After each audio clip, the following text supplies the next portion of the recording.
Bismillahirrahmanirrahim. Assalamualaikum warahmatullahi wabarakatuh.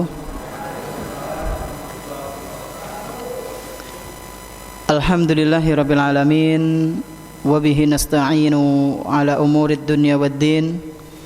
Wa sallallahu ala nabiyyina Muhammadin wa ala alihi wa ashabihi wa man tabi'ahum bi ihsanin ila yaumiddin. Asyhadu an la ilaha illallah wahdahu la syarika lah wa asyhadu anna Muhammadan abduhu wa rasuluhu la nabiyya ba'dah.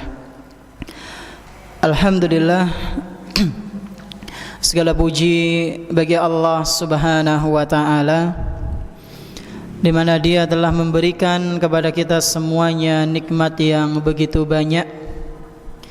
Dan di antara kenikmatan-kenikmatan yang telah Allah Subhanahu wa taala berikan kepada kita semuanya, yaitu berupa nikmat iman, nikmat Islam, nikmat sehat, nikmat kita bisa kembali menghadiri majelis ta'lim di salah satu rumah-rumah Allah Subhanahu wa taala yang kita cintai ini.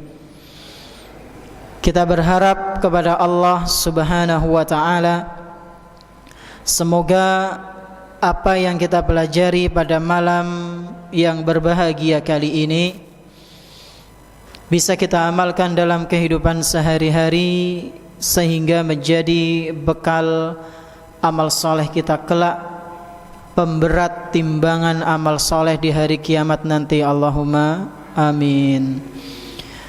Tak lupa pula salawat beserta salam semoga senantiasa tercurah limpahkan kepada Nabi kita yang tercinta, Nabi Muhammad sallallahu alaihi wasallam, beserta para keluarganya, para sahabatnya dan umatnya yang senantiasa mengikuti sunnah-sunnah beliau hingga hari akhir nanti. Jamaah salat maghrib Masjid Nurul Huda rahimani wa rahimakumullah. Insyaallah malam hari ini kita akan melanjutkan pembahasan fikih kita, yaitu masih seputar tentang napa? Adzan dan iqamah. Ini bagian yang kedua. Dan di bagian kedua ini kita akan lebih membahas tentang keutamaan adzan. Di bagian pertama kemarin kita telah membahas tentang definisi atau pengertian adzan. Adzan niku napa Pak Bu? Ya, pemberitahuan. Ya. Pemberitahuan, mengajak, memanggil orang-orang agar menunaikan sholat 5 waktu dengan lafaz-lafaz yang khusus dan pakai bahasa Arab. Ya. Adzan ngangge bahasa Inggris angsal napa mboten? Mboten ya. Mentang-mentang fasih bahasa Inggrisnya, adzan nganggo bahasa Inggris ya nggak boleh. Bahasa Indonesia, bahasa ngapak apa maning ya. Yuh pada sholat ya ora oleh ya. Lafadznya udah khusus itu ya, karena ini ibadah, dan ibadah itu sifatnya tauqifi. Tauqifi itu ya wis kanganane, nggak bisa diganti-ganti ya. Ini kemarin kita bahas. Kemudian kita juga membahas tentang dalil disyariatkannya adzan. Bahwasanya adzan itu memang syariat Islam, ajaran Islam yang harus kita syiarkan. Kemarin kita bahas di antara dalilnya dalam Al-Qur'an surat Al-Maidah ayat 58 dan juga di dalam hadis riwayat Imam Bukhari Muslim. Di pertemuan pertama kita juga membahas tentang cerita ya, sejarah disyariatkannya adzan melalui nopo Pak Bu? Mimpi ya. Mimpi para sahabat yang kemudian di ACC, ACC niku napa nggih? Disetujui. Nah, nggih. Disetujui teng Nabi sallallahu alaihi wasallam. Kemudian kita juga membahas tentang hukum adzan, dan hukum adzan itu yang lebih kuat pendapatnya apa? Fardu kifayah. Sehingga jangan sampai ada suatu kampung ada masjid di situ tapi malah tidak diadzani. Ya sekampung dosa kabeh. Ya. Ini beberapa yang kita bahas kemarin di pertemuan pertama tentang adzan, ya. Adapun malam hari ini kita akan membahas tentang keutamaan adzan. Dan sebenarnya kemarin sudah kita singgung sedikit, ya, tentang keutamaan adzan. Wonten pinten Pak Bu? Panjenengan hafal napa nyatet? Ora lorone tat. Ngafal apa nyatet? Mboten kali hesat. Enggak dua-duanya. Ya, kita ulang ya, kita ulang malam hari ini. Nah, jamaah rahimani wa rahimakumullah. Perlu kita ketahui bersama dan sebagai motivasi kita terutama para laki-laki, azan dan orang yang mengumandangkan azan itu memiliki keistimewaan yang luar biasa. Azan dan juga apa? Orang yang mengumandangkan azan. Namanya apa Pak Bu? Muadzin. Ini memiliki keistimewaan yang sangat besar, sangat istimewa.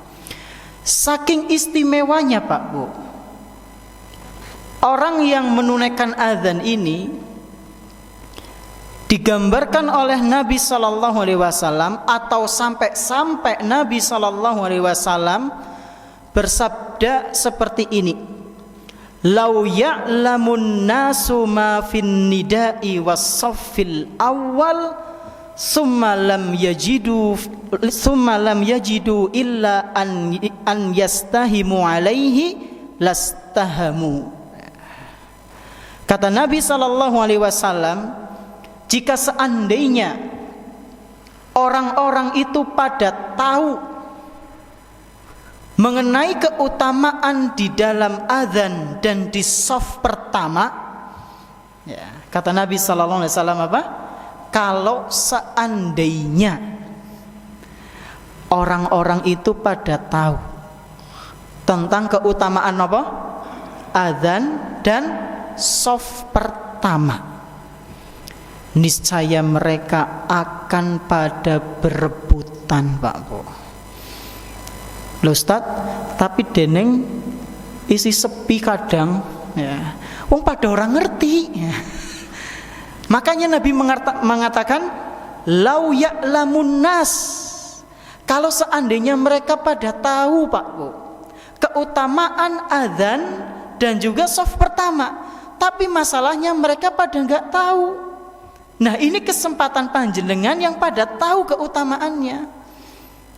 Inilah diantara sisi positif hidup di Indonesia. Berebut amal soleh ki isi penak Pak Bu. Cepet-cepetan shaf pertama niku tasih kepenak. Cobi panjenengan teng Mekah mriko. Ya, rebutan shaf pertama gue angel, ya. Subhanallah, nang Indonesia teka telat bete sih. Shaf pertama teka telat teh. Wis arep rampung salate zuhur maning, ya, 4 rakaat. Sih bisa shaf pertama. Ya. Teng Mekah nggih mboten saged, ya, enggak bisa. Ya, di Indonesia ini Masya Allah, diantaranya ya kita bisa cepet-cepetan dalam beramal gitu.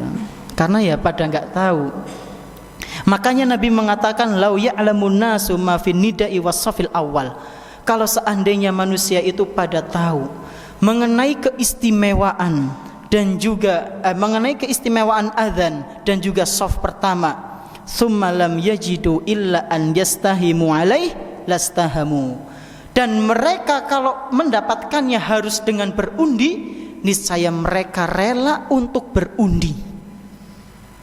Karena saking pada rebutannya Pak Bu, saking pada cepet-cepetannya, akhirnya kan petukan ya, pates. Wis yulah undian bae, sapa sing ngarep adan pingsut hong ping pah ya. Sing menang adan. Tapi masalahnya di Indonesia tidak. Kita dengan leluasanya bisa adzan, subhanallah. Bahkan soft pertama kadang di monggo gitu. Soft ngarep kosong, monggo panjenengan. Subhanallah. Keutamaan ini loh malah dipersilahkan sama kita untuk orang lain. Isar tapi malah untuk ibadah ya. Mengutamakan orang lain Ustadz. Mengutamakan orang lain itu dalam masalah dunia Pak Bu. Kalau dalam masalah akhirat, fastabikul khairat. Jadi kalau ada soft kosong, langsung isi depannya ya. Bukan mempersilahkan orang ya. Karena keutamaannya sangat luar biasa. Ini disebutkan dalam hadis riwayat Bukhari Muslim dari Abu Hurairah radhiyallahu anhu. Nah, dari hadis ini Pak Bu, bisa kita simpulkan bahwasanya azan itu memiliki keistimewaan yang sangat besar. Nah, apa saja itu keistimewaannya? Kita bahas pada malam hari ini. Keistimewaan yang pertama yang akan didapatkan bagi orang yang mengumandangkan azan ya, amalan azan dan juga orang yang mengumandangkan azan, seorang muadzin. Yang pertama adalah dosa-dosanya akan diampuni oleh Allah Subhanahu wa taala. Dosa-dosanya napa? Diampuni oleh Allah Subhanahu wa taala. Dalilnya adalah sebuah hadis yang diriwayatkan oleh Imam Abu Dawud dan dinilai sahih oleh Syekhul Albani dari Abu Hurairah radhiyallahu anhu.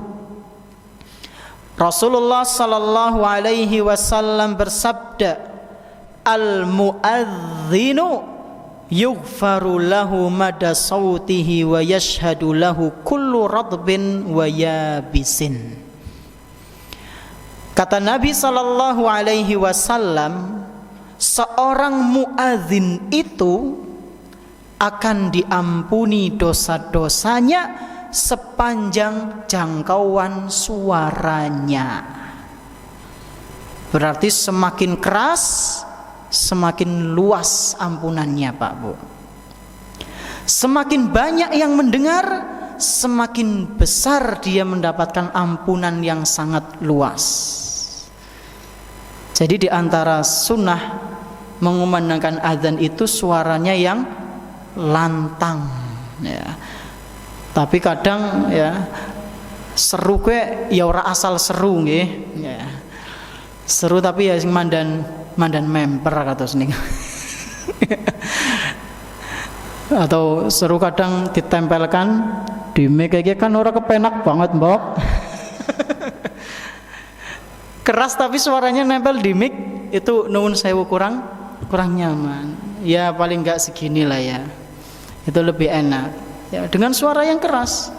Dan semakin banyak yang mendengar, akan semakin banyak pula ampunan yang akan dia dapatkan. Enggak cukup sampai di situ. Kata Nabi sallallahu alaihi wasallam, "Wa yashhadu lahu kullu radabin wa yabisin." Dan semua yang kering maupun basah ya, atau yang basah maupun yang kering, maksudnya adalah yang hidup maupun yang mati, itu semua nanti di hari kiamat akan menjadi saksi bagi si muadzin ini, bahwa dia, si muadzin itu adalah orang yang menyiarkan tauhid ya. Jadi nanti di akhirat Pak Bu, muadzin itu akan terkenal sebagai orang yang menyiarkan tauhid. Saksinya siapa? Ya saksinya semua yang mendengar. Subhanallah. Burung-burung akan menjadi saksi. Manusia yang mendengar akan menjadi saksi. Hewan-hewan, tumbuhan, bahkan kata Nabi SAW sampai benda-benda mati pun menjadi saksi bahwasanya muadzin itu adalah orang yang menyerukan tauhid, menyiarkan tauhid. Ya. Ini hadis yang pertama. Kemudian hadis yang berikutnya yang menunjukkan bahwasanya seorang muadzin itu akan diampuni oleh Allah Subhanahu wa taala adalah sebuah hadis yang diriwayatkan oleh Imam Abu Dawud, dan hadis ini dinilai sahih oleh Imam Ibnu Katsir dan juga Syekhul Albani. Di hadis itu disebutkan Allahumma, ya, Nabi SAW bersabda atau berdoa, Allahumma arsyidil a'immah waghfir lil muadzinin. Kata beliau sallallahu alaihi wasallam, ya Allah, bimbinglah para imam dan ampunilah para muadzin. Dua doa yang berbeda. Untuk imam, Nabi berdoa apa? Agar dibimbing. Untuk muadzin, Nabi berdoa agar diampuni. Dari hadis ini ada sebagian ulama yang menilai muadzin itu lebih utama daripada imam. Muadzin itu lebih utama daripada imam. Timbul pertanyaan, kenapa Ustadz doanya kok beda? Ya. Kenapa kok doanya beda? Sebagian ulama menjelaskan Rasulullah sallallahu alaihi wasallam memohon kepada Allah bimbingan kepada para imam itu karena imam sejatinya memikul tanggung jawab yang besar, Pak Bu. Imam itu tanggung jawabnya apa? Besar. Menanggung jamaah yang dia pimpin.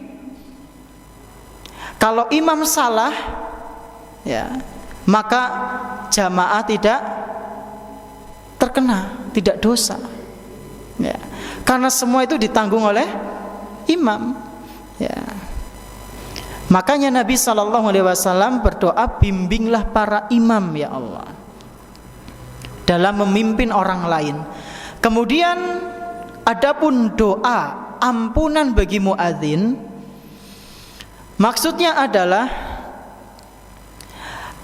Nabi SAW meminta agar Allah memaafkan kekurangan-kekurangan yang dilakukan oleh para muadzin.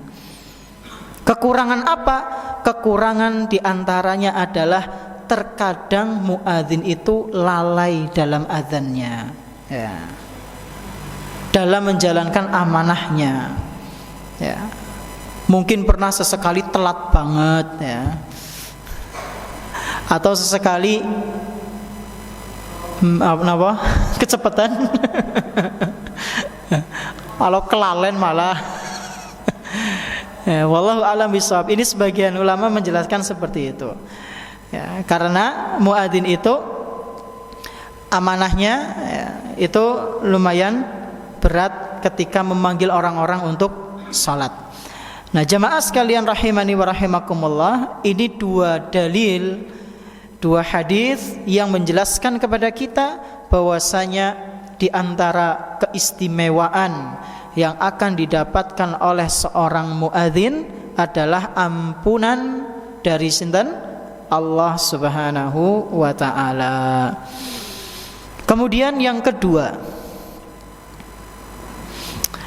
di antara keistimewaan yang akan didapatkan oleh seorang muadzin nanti di hari kiamat adalah lehernya akan panjang. Nah, ini pengajian bulan kemarin yang hari ini tidak hadir wonten mboten?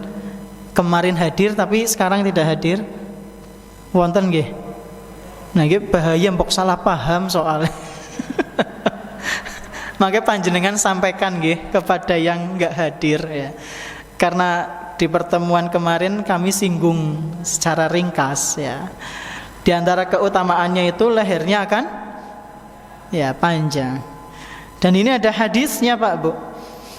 Dari Muawiyah bin Abi Sufyan radhiyallahu anhu, bahwasanya Nabi sallallahu alaihi wasallam pernah bersabda, al-muadzinuna atwalun nasi a'naqan yaumal qiyamah.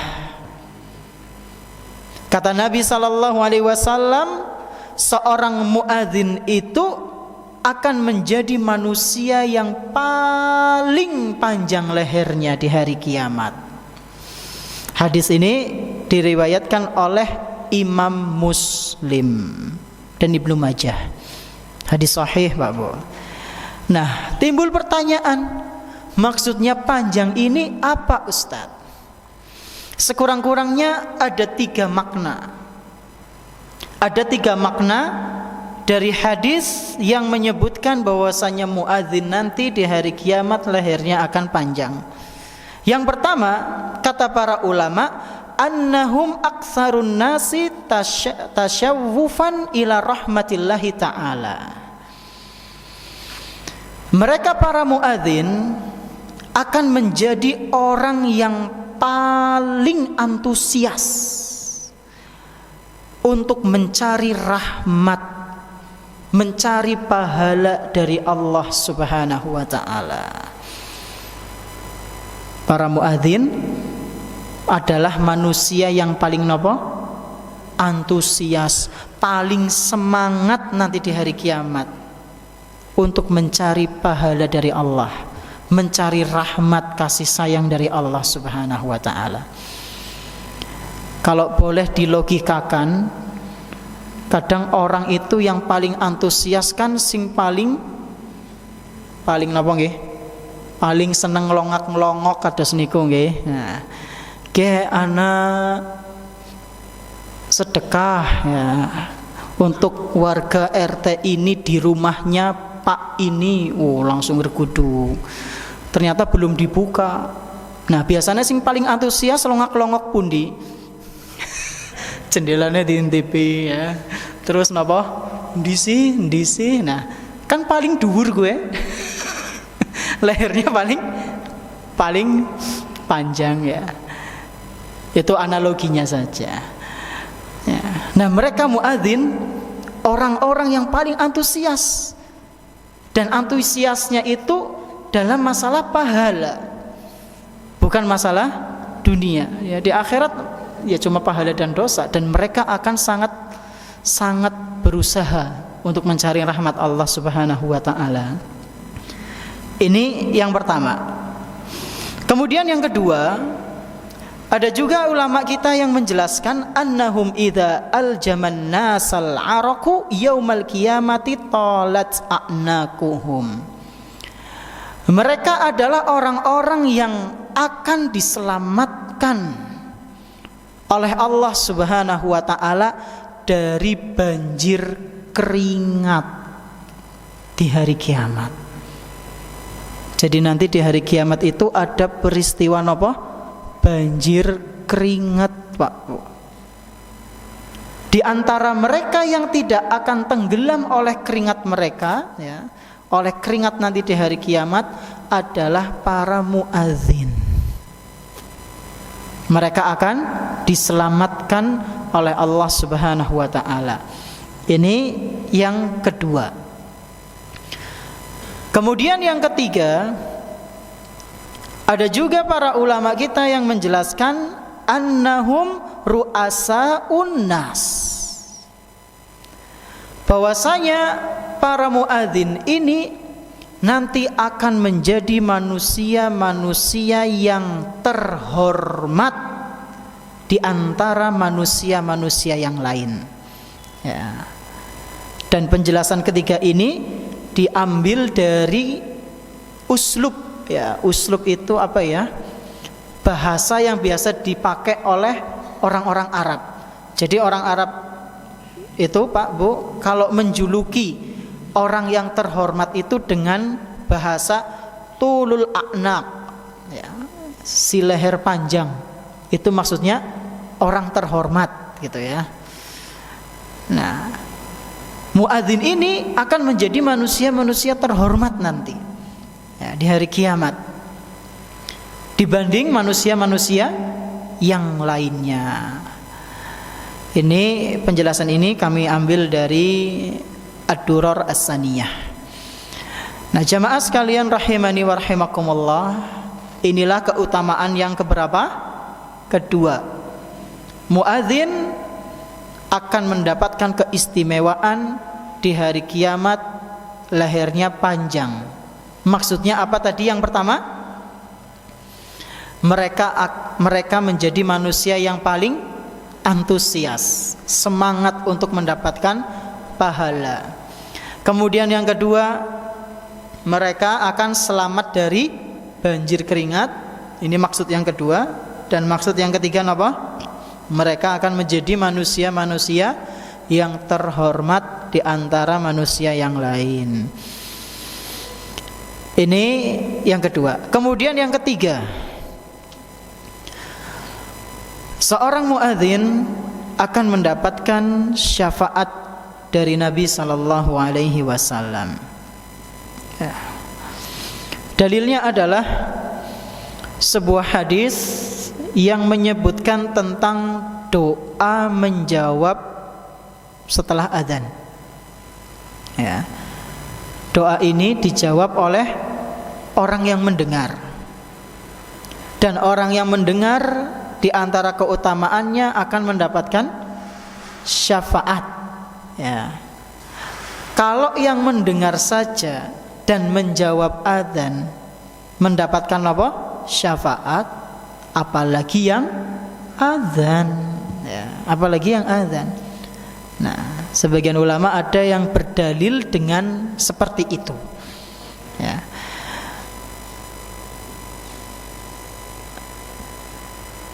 Dalilnya adalah sebuah hadis yang diriwayatkan oleh Imam Bukhari, Abu Dawud, At-Tirmidzi, An-Nasa'i dan yang lainnya tentang doa menjawab adzan, ya. Dan jamaah sekalian insyaallah sudah pada hafal, ya.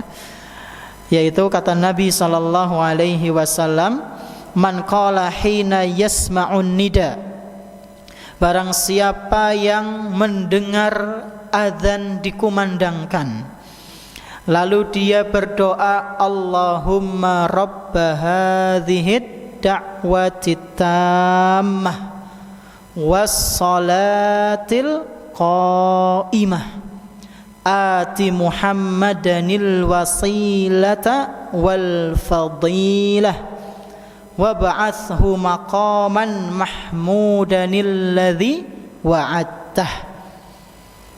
Barang siapa yang berdoa seperti ini, kata Nabi sallallahu alaihi wasallam, halat lahu syafaati yaumal qiyamah, maka halal bagi dia untuk mendapatkan syafaatku di hari kiamat. Hadis sahih riwayat Bukhari. Nah, kalau yang menjawab saja dapat syafaat, apalagi yang adzan, gitulah. Ya. Ini yang keberapa? Ketiga. Kemudian yang keempat, keutamaan yang berikutnya yang akan didapatkan oleh seorang muadzin adalah dia dijamin masuk surga jika mengumandangkan azannya selama 12 tahun. Ya. Kayaknya nembe muadzin setahun wingi priwe Ustaz. Apa nembe 3 tahun, sementara saya sudah tidak muda lagi, kira-kira bisa 12 tahun ora ya. Nah, apa kemudian kesimpulannya sing ora 12 tahun ora nang surga? Ya enggak gitu. Apa maksudnya nanti kita bahas insyaallah. Nah, dalam sebuah riwayat disebutkan, yang mana riwayat ini disampaikan oleh Imam Ibnu Majah dan dinilai sahih oleh Imam Al-Qurtubi dan juga Syekhul Albani, bahwasanya Rasulullah sallallahu alaihi wasallam bersabda, "Man adzana thintai asyrata sanah." Barang siapa yang mengumandangkan azan selama 12 tahun, wajabat lahul jannah, maka dia pasti masuk surga. Bahkan di sini Nabi mengatakan wajabat, wajib baginya masuk surga. Maksudnya pasti, gitu ya. Pasti dia masuk surga. Wa kutiba lahu bi ta'dzinihi fi kulli yaumin sittuna hasanah. Masya Allah. Dan akan dicatat untuknya pahala dari azan yang dia kumandangkan setiap hari sebanyak 60 pahala. Jadi muadzin itu setiap harinya dapat apa? 60 pahala. Lumayan mboten? Lumayan niku, ya. Nah, dari qomatnya berapa? Walikuli iqamatin salasuna hasanah. Dan dari iqamat yang dia panjatkan itu mendapatkan 30 pahala. Jadi separone napa? Separone adzan. Ya. Para ulama kita menjelaskan, di antaranya penjelasan mereka adalah 12 tahun ini Pak Bu menunjukkan pentingnya keistiqomahan seorang muadzin, kekonsistensiannya seorang muadzin dalam beramal soleh, ya. Karena dari patokan itu secara garis besarnya seorang muadzin itu sudah apa? Dikatakan insya Allah istiqomah. 12 tahun suwe apa? Sedela niku suwe, ya, suwe banget. Bocah nembe lahir ngasih kelas pinten? 12 tahun. SMP adzan terus bapake. Awit nom ngasih itu ya. Ya member kalau dijamin apa? Surga, istiqomah. Ya. Sedina ping 5 ya swidak ping 5 pinten niku. Lumayan, ya. Nah, kemudian adapun masalah perbedaan pahala ini, sebagian ulama juga menjelaskan sekurang-kurangnya karena 3 hal. Kenapa kok pahala azan dan iqamah itu beda? Kalau azan 60, iqamah berapa tadi? 30, separohnya. Yang pertama, karena azan itu dampaknya jauh lebih luas, ya, daripada iqamah. Bahkan iqamah itu boleh, ya, suaranya enggak selantang azan, ya.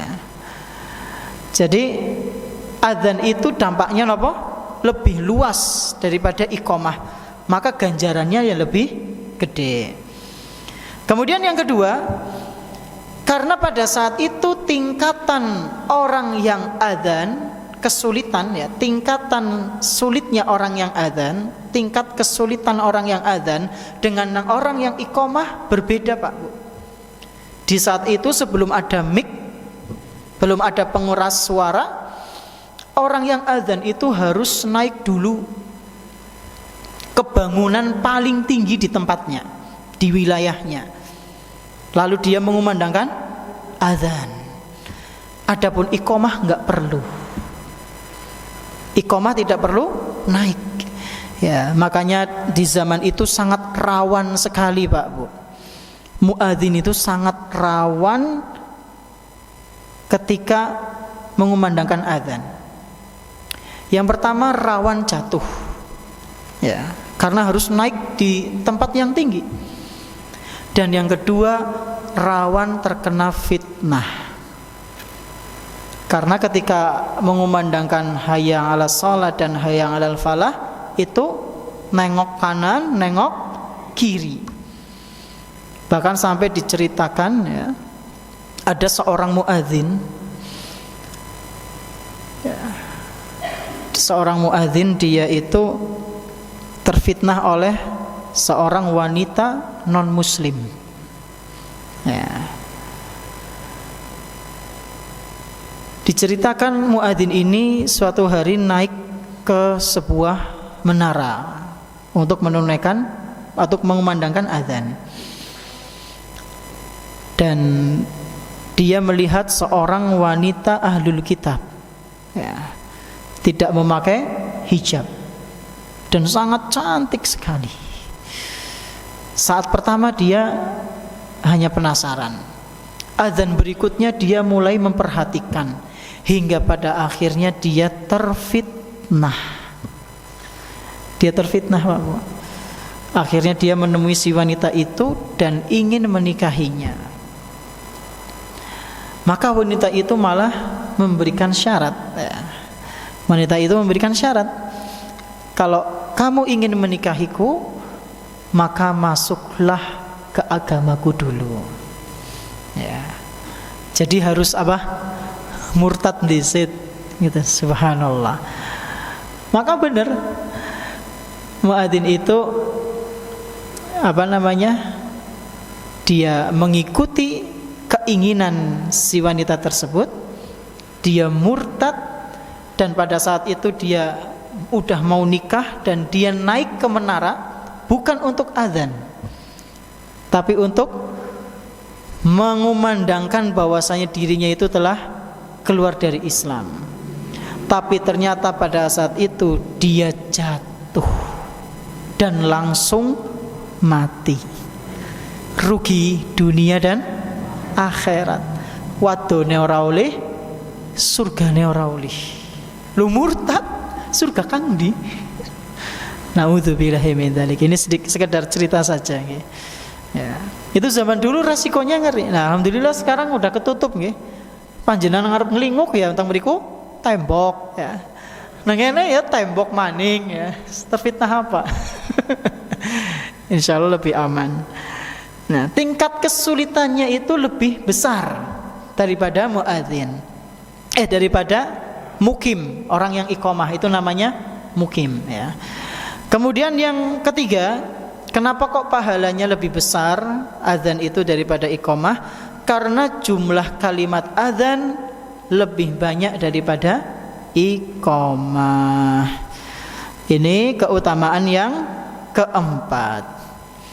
Kemudian yang kelima, yang terakhir. Pinten menit malih, Pak? 2 menit. Nah, pas. Yang kelima, azan sebagai pengusir setan. Azan apa? Sebagai pengusir setan.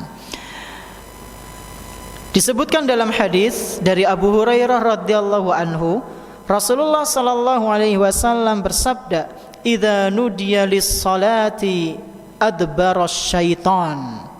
Apabila azan dikumandangkan, maka setan akan lari terbirit-birit. Walahu duratun. Setan itu akan lari terbirit-birit sampai terkentut-kentut. Saking wedine, Pak Bu. Ya. Saking takutnya dia sampai terkentut-kentut. Hatta la yasma' at-ta'dzin, ya. Sampai setan itu ya lari ke tempat jauh hingga dia tidak mendengar suara azan. Nah, nanti ketika azan itu selesai, setan akan balik lagi, mengganggu. Ketika qomat, setan akan pergi lagi. Ketika qomat selesai, setan datang lagi. Loh Ustaz, berarti kudu aben menit azan ya gue? Pengendaraan apa ya? Azan bae. Ya enggak haruslah, diganti dengan zikir yang lain ya. Kok bisa Ustaz setan bolak-balik kayak gitu? Ya ibaratnya kayak panjenengan masuk sebuah gudang gitu ya. Ruangan kosong, di situ ada kecoa, ada cicak, ada tikus. Panjenengan nyalakan lampu, cetek, pada melayu kan, kaget. Nanti ketika panjenengan matikan lampu lagi, pada datang lagi. Nah, kurang lebih seperti itu. Demikian pula setan. Ya. Ketika kita azan, setan akan pergi. Tapi ketika sudah selesai azannya, setan akan datang mengganggu orang yang sholat. Ya. Sampai diingatkan dengan hal-hal dunia, hingga orang itu sulit untuk khusyuk. Nasallallahu as-salama wal afiyah. Nah, jamaah sekalian rahimani wa rahimakumullah, ini 5 keistimewaan azan yang bisa kita pelajari pada malam hari ini. Yang pertama apa? Dosa-dosanya diampuni oleh Allah Subhanahu wa taala. Yang kedua, muadzin lahirnya nanti panjang di hari kiamat. Dan yang ketiga apa? Mendapatkan syafaat. Yang keempat, dijamin masuk surga. Dan yang kelima, azannya sebagai pengusir setan. Terima kasih atas perhatiannya. Mohon maaf atas segala kekurangannya. Kita tutup dengan doa kafaratul majlis. Subhanakallahumma wa bihamdik, asyhadu an la ilaha illa anta, astaghfiruka wa atubu ilaik. Wassallallahu ala nabiyyina Muhammadin wa ala alihi washabihi ajma'in. Wassalamualaikum warahmatullahi wabarakatuh.